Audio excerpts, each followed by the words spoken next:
લોકમેળામાં રાઇડ્સના નિયમો હળવા કરવા માટે માંગ થઈ રહી છે. ધોરાજીના પૂર્વ ધારાસભ્ય લલિત વસોયાએ માંગ કરી છે. સલામતીના ભાગરૂપે બનાવેલા નિયમોમાં સરકાર ફેરફાર કરે. સાથે પણ કહ્યું 2024માં પણ નિયમોના કારણે મેળામાં રાઇડ ફિટિંગ થઈ નહોતી અને સરકારના કડક નિયમોના કારણે રાઇડ સંચાલકો બેરોજગાર બન્યા. તો સરકારે મેળામાં રાઇડ અંગેના નિયમ હળવા કરવા જોઈએ તેવું કહ્યું અને હજારો લોકોને મળતી રોજગારીનો આ પ્રશ્ન ઉભો થાય છે તેમ પણ કહ્યું. અને જન્માષ્ટમીનો તહેવાર હિન્દુ ધર્મના લોકોનો મોટામાં મોટો આ તહેવાર છે. લોકોની સલામતી માટે કાયદાઓ બનાવવા જોઈએ, પરંતુ આ નિયમો એટલા બધા હાર્ડ છે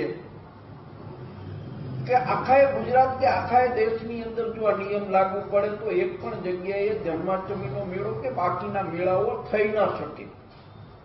સરકારે ટેકનિકલ ટીમને આ કામ સોંપી અને નિયમોમાં થોડા ફેરફારો કરી અને જન્માષ્ટમીનો મેળો હિન્દુ પ્રજા ધામધૂમથી ઉજવી શકે એટલા માટે નિયમો કંઈ હળવા કરવા જોઈએ, આવો મારો વ્યક્તિગત મત છે. લલિતભાઈ, શું કહેશો? હજારો લોકોની રોજીરોટી આની સાથે સંકળાયેલી છે.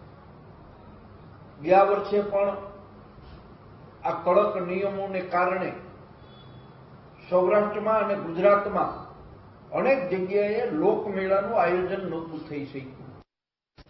110